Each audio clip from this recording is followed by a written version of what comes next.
I hope you're doing well. It's coming into summer here in Australia, so I'm very, very happy. Hello, Gracie. How are you? I'm good. How are you? I'm doing very well. Well, I was just bragging about the weather here. I know you know Celsius, so today this week the maxes are going like 29, 30, 32, 25. So That's pretty nice. I'm well. How are you? I'm actually doing very well. The weather here is not bad. It's a little stormy out today, but no complaints. It's not too cold. How's your week been? It's been a while since I chatted to you. And for those of you watching, Danielle hasn't been. Danielle is fine. She just can't make today. And then in 2 days, I'll have a live with Danielle, and Gracie will be busy. And then, obviously, if you guys haven't heard, on the 12th of December, we're doing a mock interview session with all three of us.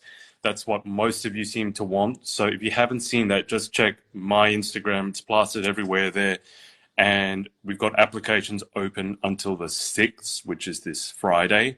So apply before then at onlinepageantacademy.com. This is the only spiel I'm going to do, and then we'll talk about branding.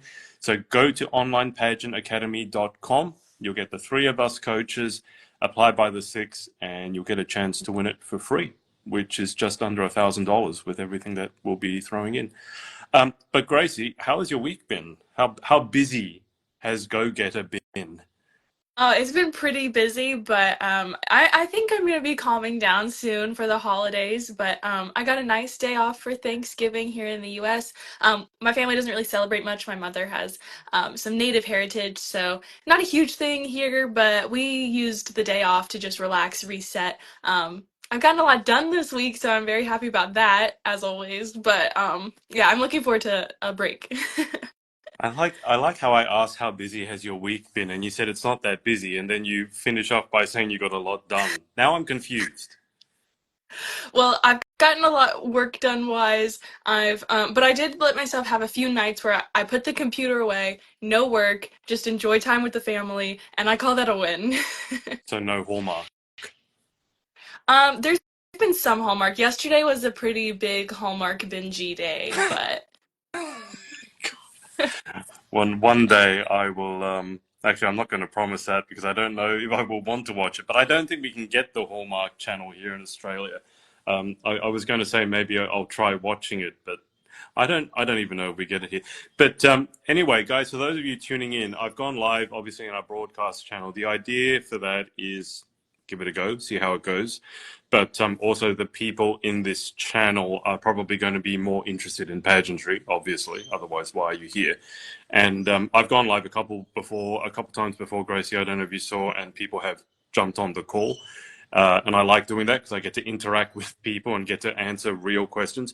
So those of you who are watching, if you're brave enough and you have a branding question or any other question, even if it's about a mock interview session, you can submit a request and we'll add you to the video if you're brave enough for that. Just be aware, obviously, you'll be visible, so just be dressed up appropriately.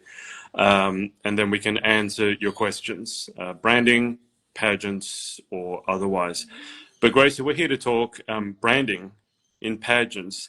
And I think, why don't we give the guys watching a bit of background first? So how did you get into branding and social media? I feel like it first started for me when I was 12 years old and I started Harvest 107. Having a nonprofit and being a very forward facing nonprofit and forward facing founder, because it's not every day that a 12-year-old starts an organization that gains a lot of media attention. So I had to very quickly learn how to be media trained, how to convey a brand, not just my own personal brand. And I thought that was something really interesting and valuable that I've taken over the past 11 years now.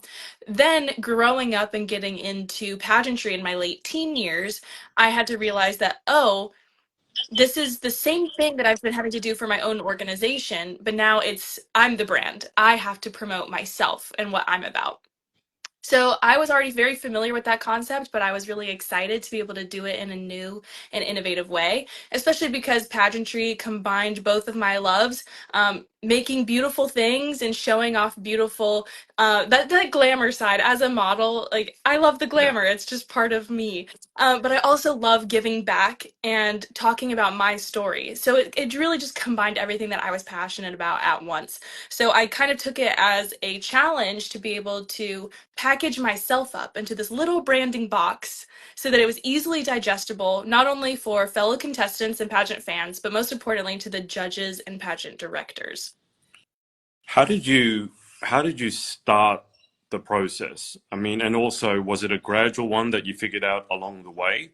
Or was it more that you sat down for like maybe a day and just sort of knocked it out of the park? And I ask this because for those people watching live or on the replay, Gracie, you obviously have a lot of moving parts to your life. You already mentioned the non-profit, which you started at the age of 12, always boggles my mind. And then you're working in social media, you're a model, you're also a musician.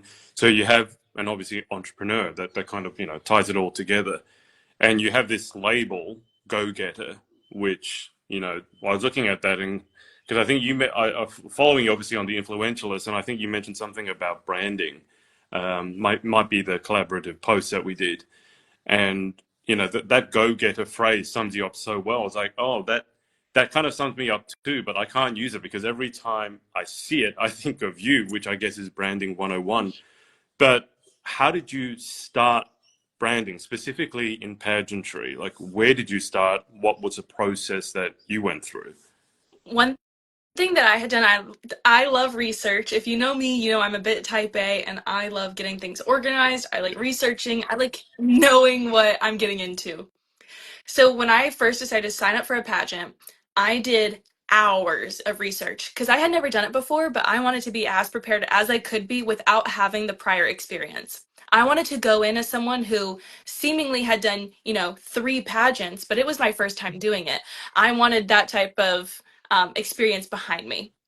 So, in order for me to do that, I started looking at what the toughest interview questions were because I always heard you win it in interview.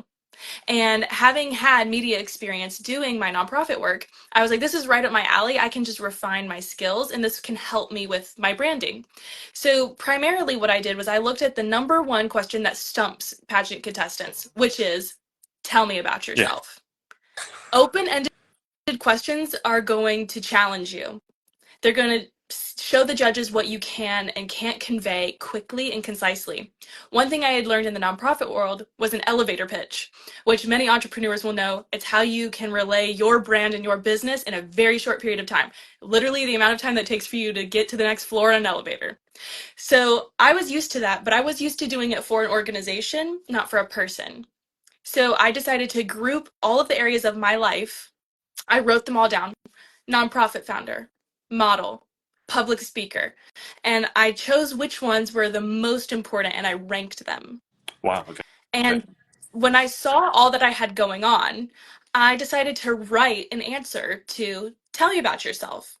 And I had seen many pageants in interview make you do an introduction for about 30 to 40 seconds, which really came in handy when I competed for Miss Earth USA, which requires a 30-second introduction at the beginning of your interview Ah, because we have no paperwork. right. So this helped me in multiple ways, and I just didn't know it back then. But one thing I came up with was my name is Gracie Pfaff. I'm a nonprofit founder, model, and public speaker. I'm a social media consultant. Call me a go-getter because that's the only word I could think of to describe all of me. I'd heard in social media my whole life, niche down, niche down. Yeah, And while that is important to a degree, as people, we don't need to niche down. We are multifaceted beings and that deserves to be celebrated. But you can figure out what's most important to you and figure out how to relay that quickly and concisely. I think we should dive into the niche down conversation, if that's all right, because it's one of those ones that I've struggled with, being similarly multifaceted. And how do you balance it? I think is a question because there are certain aspects where, yes, you do need to niche down because otherwise you'll probably never build a following. Yeah, exception like if you're Taylor Swift or a massive celebrity, everyone knows you, so you can do whatever you want, but most of us don't, we're not fortunate enough to be Taylor Swift, right now anyway. So there is common sense behind, okay, people need to know what you stand for, even if it is, like in your case, it's one, two, or three things, but it's still go get it, right? Which is that one singular thing that maybe encapsulates a lot of other things. On the other hand, when you're multifaceted, and I know a lot of the girls in the group struggle with this as a pageant question, it's like when they say that, tell me yourself, tell me about yourself, or even if they ask a question, a lot of the girls seem to have problems trying to get everything in their head into a 30-second answer, which in a pageant interview, that's probably as long as an answer you want. You don't want to be going on longer than that. So just for yourself, let's start with yourself. How do you draw the balance in pageantry, anyway, pageant interview, on stage or in that interview room? How do you draw the balance between niching down and, not having a massive brain explosion where you're just talking about all the things you do for 5 years, which you easily could do, and then niching down, and then on the other hand, not just saying, well, I'm just this one thing. I think what was really important to me was preparation. Preparation comes really in handy when it comes to these things, because once you line out exactly what you want those judges to know about you, and you will not leave that room without them knowing, the answers will come easily, because I have these bullet list points of things that I need them to know about me, right? And then also it comes to picking a pageant that's right for you. If you pick a pageant, let's just give an example. I competed for Miss Earth USA because I heard that they believed in sustainability and protecting our environment. That was part of their mission statement. As someone who has an agriculture nonprofit, this fit really well within my wheelhouse. So I already knew how to tailor my interview answers for this specific pageant. I don't need to be talking about my, work in public speaking when I need to be talking about how I have worked to protect our environment for 10 plus years. So I think preparation comes into play here, but also knowing who you are, knowing what you have to bring to the table, and being able to concisely convey that. I think a lot of people, it's easy to ramble and try to just get it all out there, but that's when, like I mentioned before, ranking the different things about you, for me, number one is always going to be nonprofit founder. Right. That's a very unique story that's unique to me. I can go to any pageant. It is very unlikely that I will find another girl who started a nonprofit at 12 years old and then lived in Haiti for 5 years doing it. That's my story. It's very unique and it's memorable. No judge is going to somehow forget that I said that I lived in Haiti for 5 years. That throws people off. So you need to find your story. I had a client recently who she's had 12 heart surgeries in her life. And I told her, you need to focus on that. That's a story. Like, you're not just some normal teenager competing for a teen pageant. You've had to overcome something. You need to market that. So that's when branding and marketing comes into play, is you are the brand here. We always talk about how businesses often do better on social media than random personal accounts. And that is so true. I literally do it for a living. And that's why you'll see that, like, my following isn't as nearly as big as the following of my clients, because A, I'm spending all my time on their content, and B, businesses are niched down, which it makes it easy to consume. People know immediately this is what you're about. For pageantry, what I always encourage girls to do is to have 3 content pillars that you focus on. You focus on your pageantry and modeling glam life, your advocacy, and your work, and your everyday life, what makes you human. Those 3 things, when you focus on that and when you create content about it and when you prepare for interview in those pillars, it makes it so much easier. It literally takes the guessing out of it. Focusing on a third of this, a third of this, a third of that. Then say you're in the interview room and you get asked a question about your advocacy. You have your points in your advocacy that you know exactly I need to talk about. You don't need to bring pageantry into it. You don't need to bring your life into it. This is an advocacy question. This is a pageantry question. This is a life question. And also in social media, it helps people see that you are a pageant queen, yes, and a pageant contestant. But you also are making a difference in this world, and you're human. You're relatable. What about I mean, given what you just said, so it's obvious you had more than a few things in that list. You ranked them in order. Number one was non-profit founder at the age of 12. Definitely you're going to stand out for that, right? I mean, I've interviewed hundreds of pageant contestants. Never heard that from anyone else. Frankly, it's the reason I reached out to you in the first place to interview you, because it really did stand out. It's a genuine, 501c3 non-profit. It's not just an Instagram account.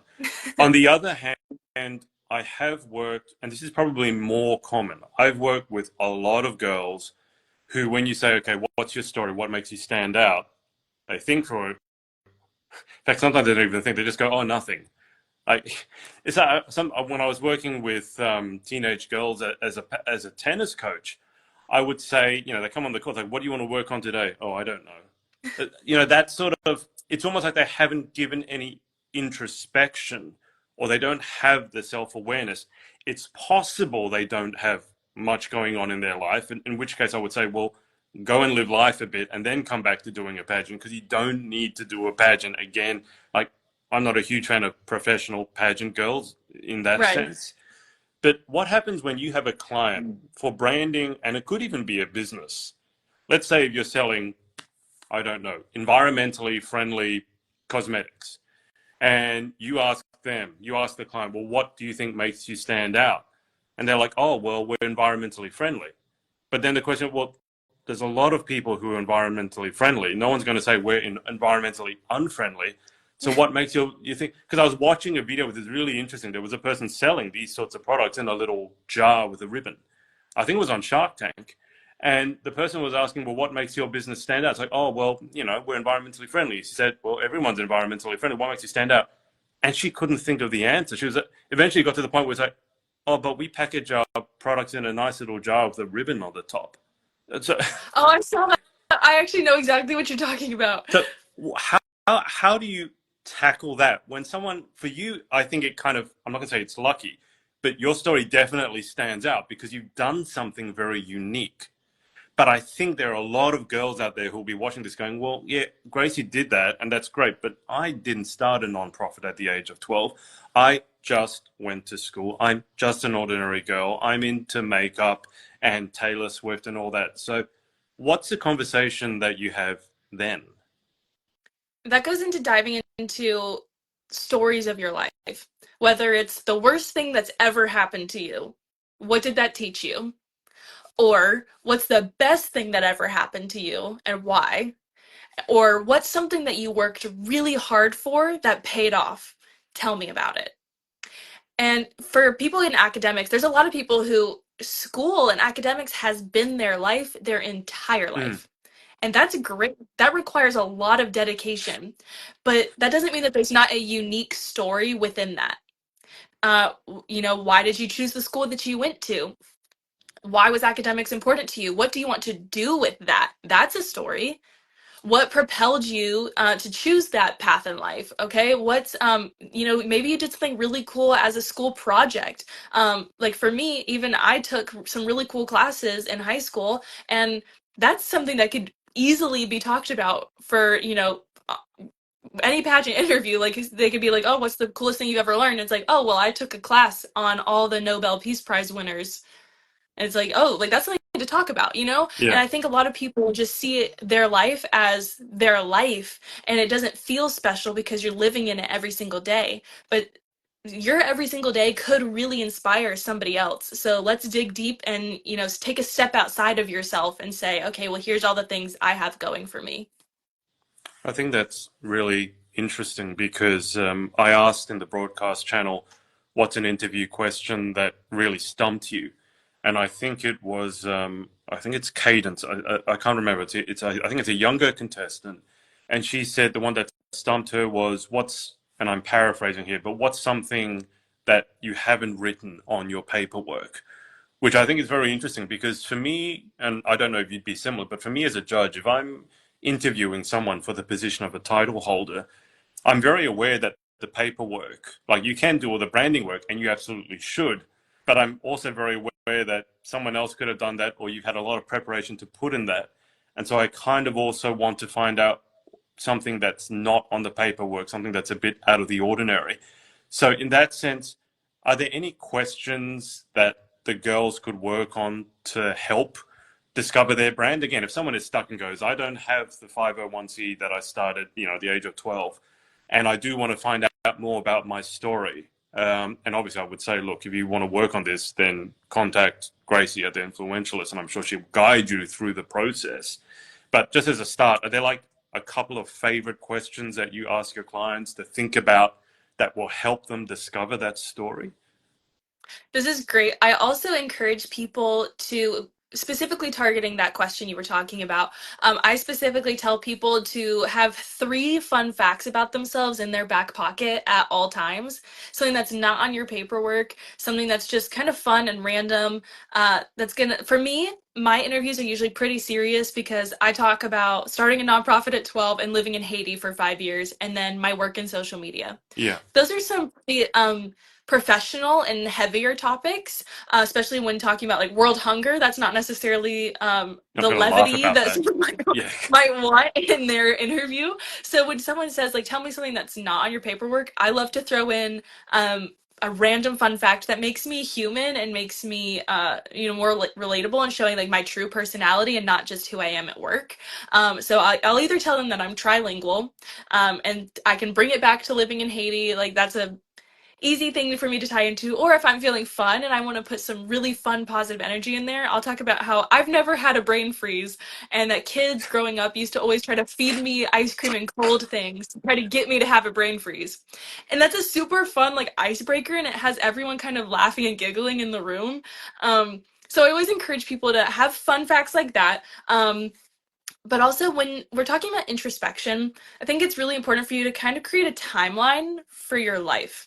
What has happened in your life that you can recall easily? Yeah. Also, think about your family history. A lot of people have really interesting family stories that they can share. I know the current Miss America, she unfortunately lost her mother, and she used that as a lot of her branding as she became part of our Air Force here in the US. So those things tied together, and she was able to craft a really beautiful story. So think about your family history, think about your history as a person, think about where you've been, where you are, and where you want to go. What do you think about the wisdom? And I think is it Madison Marsh, the Yes. current Miss? Okay, so, and I follow her, and I have a particular interest in aviation. I studied aeronautical engineering, was always fascinated by fighter jets in particular, and it's always been American fighter jets that are the pinnacle in the world. So obviously, when I see her post about the U.S. Air Force, it draws my attention because that's something that we have in common. But what do you think about the wisdom of? So we talked about balancing niche with, hey, I got a lot of stuff other than this one thing. But in the case of Madison, be like, okay, she got my attention because that's how she's branded herself. Well, I don't want to say that because obviously it's her mother and there's all sorts of other things. But she's known for one or two things, and in your case, let's say nonprofit founder. So they know you for that. They begin a discussion, but then at that point, once they've gotten to know you, then you can bring in all the other stuff. Is that something that you would broadly agree with is useful in, let's say, social media, not just pageant interview, but even for businesses in general? The wisdom of, let me be known for this one thing, and then once I bring you in, you know me a bit more, then I can start talking about all the other stuff. Would that be a useful framework for, let's say, balancing? Absolutely. I think balance is really important. And for let's give my personal page on social media and as an example. Okay. So I post primarily about my modeling work and being a go-getter. My social media has often helped me get modeling jobs, and it's used as a portfolio. So that kind of what draws people into my social media. But I am a nonprofit founder, so that's a really unique thing and a unique story, and it sets me apart from especially other models because sometimes people will want to work with someone who has an interesting story. Mm. But I usually put most of my Harvest 107 content on Harvest 107's Instagram page because I am not just Harvest 107. Harvest 107 is not just me. So those are separate. But then on occasion, what I do is, since I'm known for being a go-getter and I'm known for my modeling, I also bring in my interesting story every once in a while to share with people. So Yeah. I brought people in with this fun reel about, my modeling and balancing uh 8 different things in my life, but then you keep scrolling and you're like, oh, like she's done some really cool stuff in her life. I think that's really important because whether it's in pageant interview or on social media, you want someone to leave an experience with you and think, I would love to be her friend. Yeah. Yeah. That's what you want. You want to get your points across at the large chunks of who you are, but then also sprinkle in little things. We all have little nuances about us that makes us different and unique. And those little things might what draw someone in, whereas some of your larger topics might attract the masses. For example, I have an aluminum allergy. I post about it. It gets a lot of traction. And I can also tie that in to my modeling career and how I have had to balance that and manage it on set, where there's usually tons of aluminum lying around because of makeup, snacks, things like Yeah. that. So, but sometimes it's the little things, the little tiny weird things about us that really draws people in and that you would never expect. Okay, so another question, specifically probably with Instagram. How do you know? So say we're going down this branding rabbit hole, and God forbid someone has as many spokes to their wheel as you do. How do you know when to set up a new Instagram account? And how do you know when to just put it on your main one? And I say this as someone who I think at a rough count has 5 Instagram accounts. I will say the one I'm most active on is the Pageant Project. I have a personal one that I started for some reason that I can't quite remember. I don't really post on it. And then the other 3, 4 just completely dormant. How do you know when you should start a new page, when you should combine and consolidate into one page, or is there no right answer to this? It depends on the person and depends on the project. For example, I have social media clients who are businesses that I have actually recommended to consolidate accounts because Right. there really wasn't a need for all of these separate accounts. Mainly because a lot of them are posting very similar content and you don't want to be competing with each other. That's a very specific recommendation that I Yeah. gave. However, I think that as people, and especially in pageantry, it's really important to have as much as possible on your personal page. Inevitably, judges and pageant directors are going to be looking at your Instagram, and it is better for them to know borderline too much about you than not enough Right. about you. Right. Um, you want to have a very clear idea of who you are on there. If you do need another page, I would recommend if you're starting a business, open a new page. If you're starting a nonprofit, like a legit 501c3, I'm gonna, build a team and it's gonna be a real thing, start a new page. But if you are just doing fundraisers or posting about your pageantry experience or posting about your work, put it all on the personal page. There is nothing wrong with that. I love it when I see people have tons of posts on social media that they've been using it, that they have fun with it. And also that helps you grow a following and it helps you stay consistent. Because when you can stay consistent on one account instead of being Yeah. inconsistent on 5, that's a lot more beneficial. Yeah. Um, I think a lot of pageant girls and influencers in general worry about spamming their audience too much. But I have to say, with a number of people that most people follow, I don't think there's any danger of spamming. And when I say spamming, they're like, oh, if I post more than twice a week, I'm spamming. I'm like, No. you post twice a week. No one's like, if they're not on Instagram on that day, they haven't seen your one post. If they weren't on that Instagram the other day, they haven't seen your other post, and suddenly they haven't seen you for a month. You're then out, you're out of mind. Um, Gracie, I know that you are well known for the quality of your social media as a pageant girl. Pet peeves.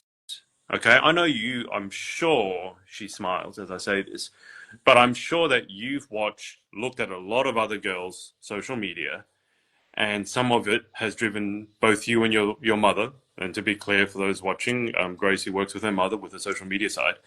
I'm sure you've looked at some of it and gone, oh my God, please stop doing that. So, in terms of pet peeves, and we'll be nice about it. So if you do the pet peeve and you're feeling offended, it's okay. We'll help you get through this. But what are Gracie Faf's biggest pet peeves when it comes to, in particular, social media in general, or specifically pageant girls and their own social media and their branding?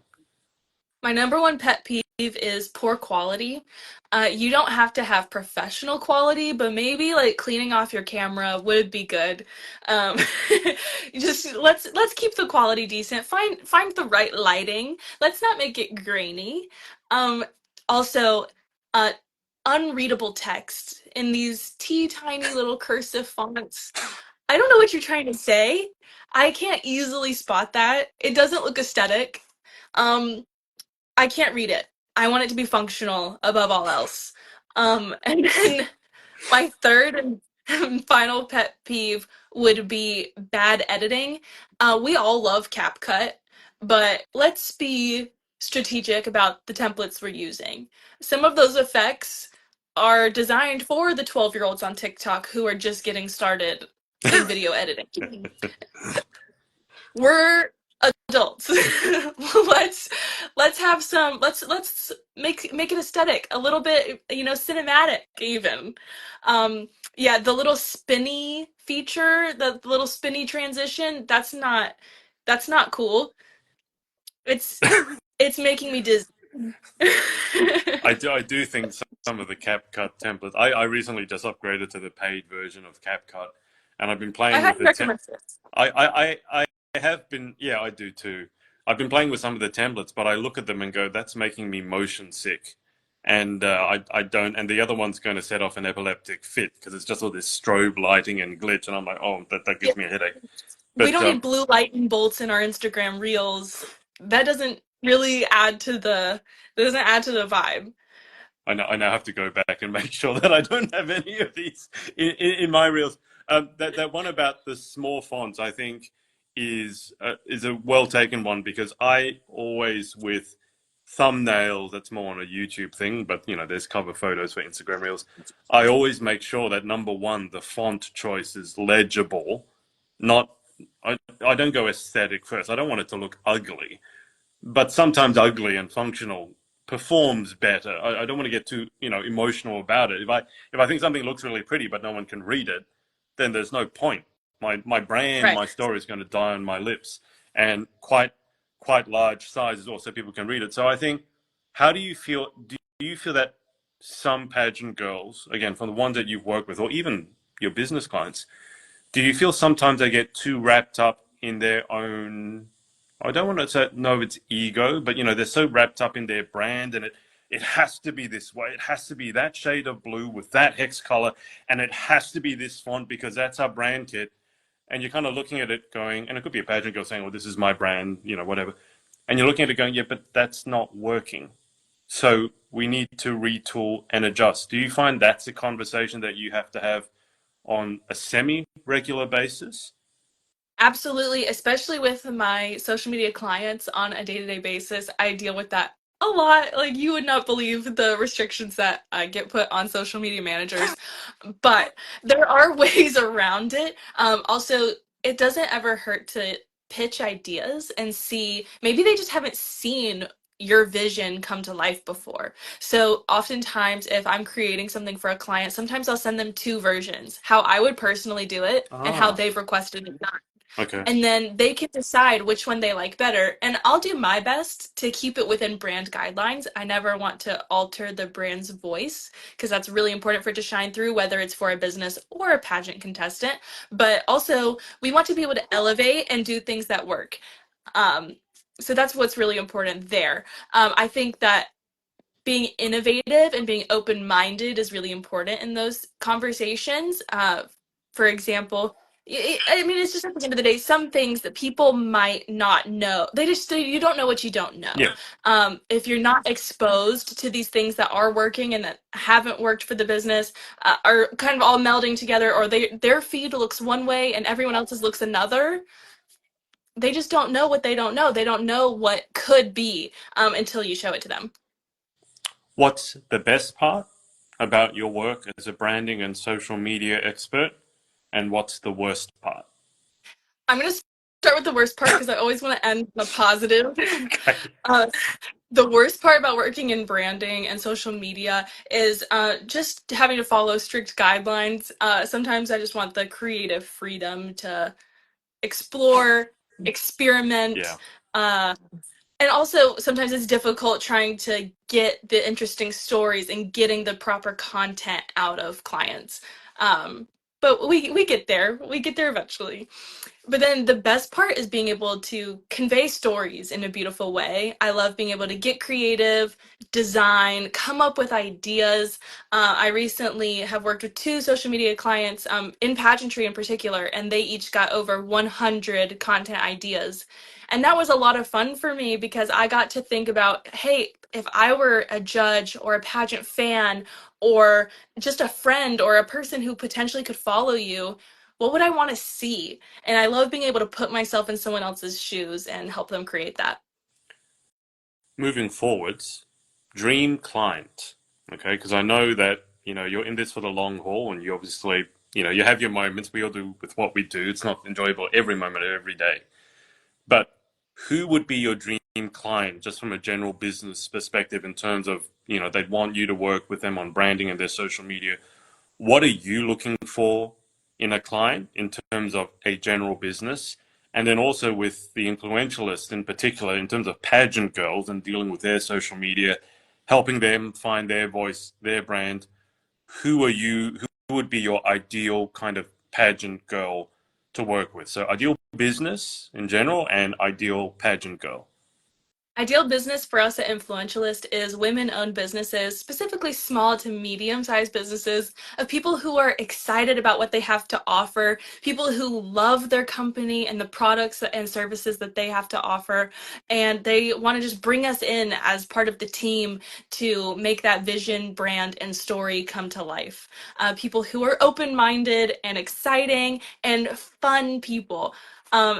As for the ideal pageant coaching client, for me, is someone who is dedicated, someone who likes to be prepared, and is always curious. I want someone who's always asking questions. No Hmm, question is dumb or stupid or whatever we tell ourselves in our heads. I would rather you ask a question and you think it seems pretty obvious and be able to give you exactly the guidance you need than for you to just having to do this constant guessing game. perfect. Well, Gracie, that might be a good place to wrap it up or to move towards a close. Is there anything else that you feel that we've missed out? Just, I mean, we can't cover everything about branding and social, obviously, in half an hour.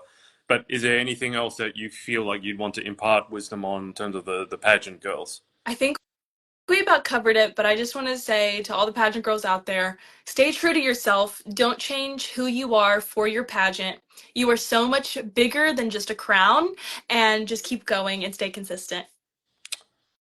Final question. How permanently retired are you? That changes on a daily basis. That's that's fair enough. For those of you watching, Danielle and I have been gently, shall we?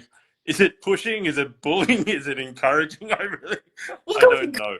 encouraging. We'll go with encouraging. I will say I've been creating a couple of long form videos because in terms of content creation, I found my strength is just unscripted slash unhinged long form videos where I can rant and then repurposing that into short form. I'm not good at creating 10 TikToks a day. I mean, everyone's different.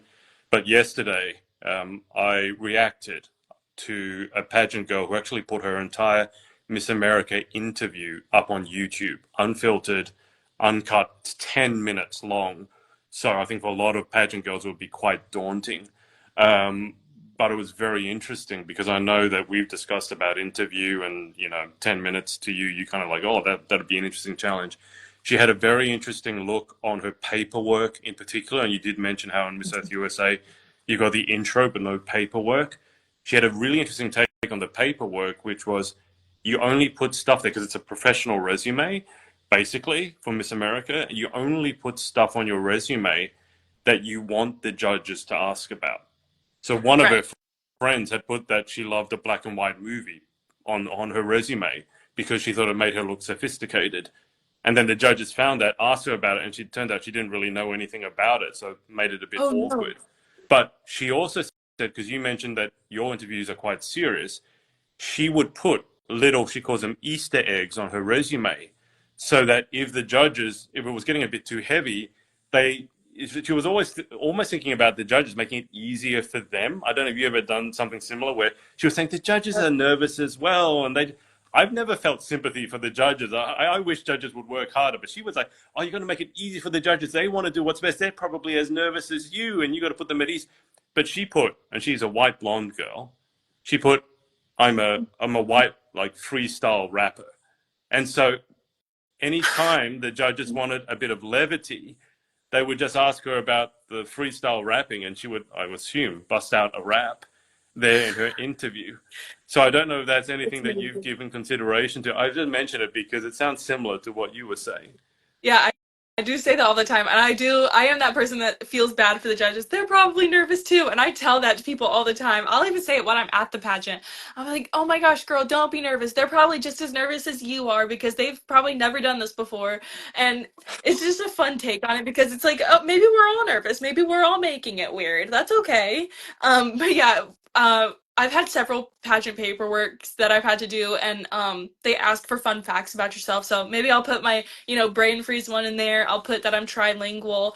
Sometimes I'll put that I'm really terrified of geese. Like I'll just put weird things about myself in there, or that my favorite movie happens to be a Hallmark Christmas film. So it's like you gotta put little things in there that add some levity. Geese? Yeah, I'm like madly terrified of geese. Why geese in particular? We don't know, especially it's weird because like I'm fine with ducks, but geese, I just like I get so terrified around. It's like a body response. Like it's not even up here anymore. I don't know what it is. It's been my whole life. And then I'll go out to like the river or something and there's just geese there and I just stay as far away as possible. It's gotten better as I've gotten older, but the fear is still there and it's very real. Does that have a name? I have no idea. Geesophobia. I will say, in this brain freeze thing, you reminded me of it. I remember it now. It's like when I over there in June, I'm just going to force feed you. I don't know what you can have given your dietary. Obviously, can't have aluminium in it. Don't want to poison you. I just want to see this. You really never had a brain No, freeze. Like, I did research on it. Supposedly there's some people where there's just a part of your brain that doesn't quite connect there and your brain literally has the inability to get a brain freeze. okay, well, I think that's very effective branding in terms of being memorable. You would certainly be memorable. I mean, memorable for the geese. I've never heard of. You gotta You find have a the lot of. weird things. You have a lot You gotta find the of weird things. unique things about.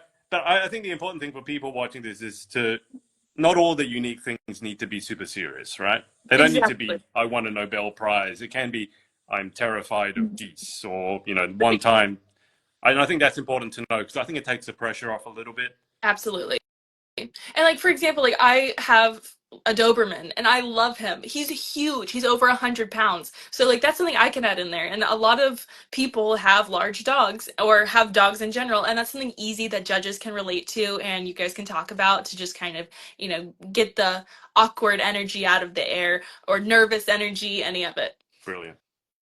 All right. So if you are a pageant girl watching this and you want to work with Gracie, or there is maybe a pageant girl has a business or their parents have a business and they want to ask you about social media managing and branding services and things like that, what's the best way forward for them, Gracie? What's our call to action here? Follow us at Influentialist Marketing.